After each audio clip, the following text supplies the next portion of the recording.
If you've enjoyed reading books like the Go-Giver series or the 5 Dysfunctions of a Team, then you are going to love today's book review. Book Thinkers family, today I'm reviewing my 3 biggest takeaways from a book I just finished reading.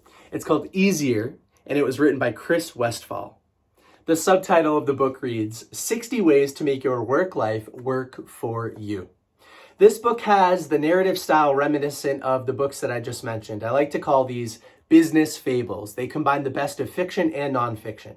So they're an actual fiction story. This one details a series of conversations between a client and a coach, both fictional characters.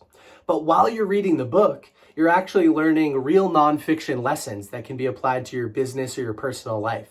So like I said, it combines the best of both worlds. It's a fun, engaging, sort of like heartwarming story, but you're learning the same information that you do in all the other nonfiction books that I teach. So I really enjoyed it. And the Go-Giver series is one of my most gifted of all time. So I'd highly recommend checking out this book. What I'd like to do in today's review is actually give you a sample of Chris's writing so you can see what the book is like, because this is a little bit outside of the box from what I typically review. And then I'd like to go through a couple of my other biggest takeaways. By the end of today's review, you'll know if this is going to be a good fit for you or not. So the writing style that I'd like to highlight for you comes from page 51. Consider the man trapped inside a locked room no bigger than a closet. He twists the knob and it turns in his hand. He pushes with all his might. He pushes and struggles, shoving his entire body at the door, leaving him a bruised prisoner with no hope of freedom. He begins to panic. He wonders how he will ever escape. How will he ever find the strength or the wherewithal to push the door open? His thoughts begin to race, his palms sweat. He begins to imagine what fate might befall him if he can't push the door open. It never occurs to him that the door might be open to the inside, the coach said. Like he wasn't really trapped in the room at all, the client wondered. The guy in the room, the client realized, was trapped in the feeling of his thinking. If only he could change the way he was thinking, the client said, sharing a realization. So what I really like about this style is it's visual. You can picture the man struggling inside of the closet, only coming to realize that, wait, the door might actually open to the inside. All this might that he has shoving against the door is useless energy. It's wasted. And then the client sort of realizes like, well, wait a second. Maybe I've been doing the same thing with my thoughts and feelings this entire time. I'm struggling, where if I sort of just let go, I might realize there's another way to approach the situation.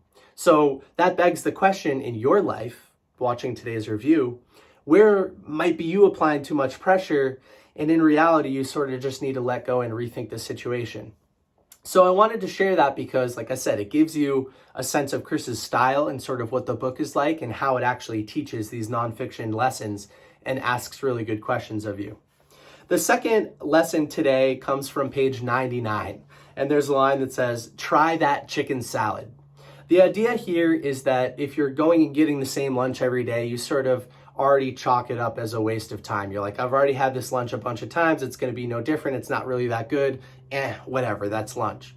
Well, the coach here tells the client, try the chicken salad. Don't anticipate how it's going to taste. That you're going to ruin the experience. Sort of sit down at the table, take your first bite. Maybe it's going to be the best chicken salad you've ever had in your entire life. But unless you're in that moment, present, and you have no prior expectations, you're going to ruin the experience for yourself. And I think the lesson here for me is that oftentimes as humans, we talk ourselves out of situations before we ever give them a chance. We talk ourselves out of potential relationships before we ever give them a chance, whether that's professional or personal. And this, it has a lot of downsides. A lot of the fear that we have in our heads is not real. A lot of the assumptions that we make in our heads are not real. Live in the present moment. So what situations in your life are you avoiding because you're just chalking them up as a big loss or whatever the case may be? That's another really cool lesson. I really enjoyed that one. And the last one here is pretty cool. It comes from page 110. And the quote says, what else can you invite from the infinite into your life? He wondered. And this reminded me of something that I spent a lot of time thinking about a few months ago. As human beings, we have the opportunity to make different decisions at every moment in our lives. And there are almost an infinite number of future realities that exist as a result of our immediate decisions. And so, as an example, if I punched the phone right now, well, then I have to take another video, right? And it's not going to be the same one that you're watching today. That's a different reality for me. It's also a different reality for you. So there's an infinite number of realities.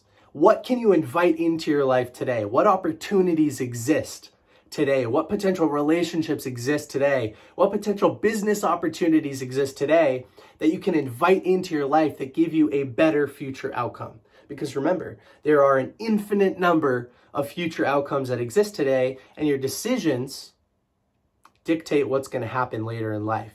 So the version of me that's sitting in a front porch when I'm 90 years old is going to be very different than a different version of me if I actually punch the phone or if I don't.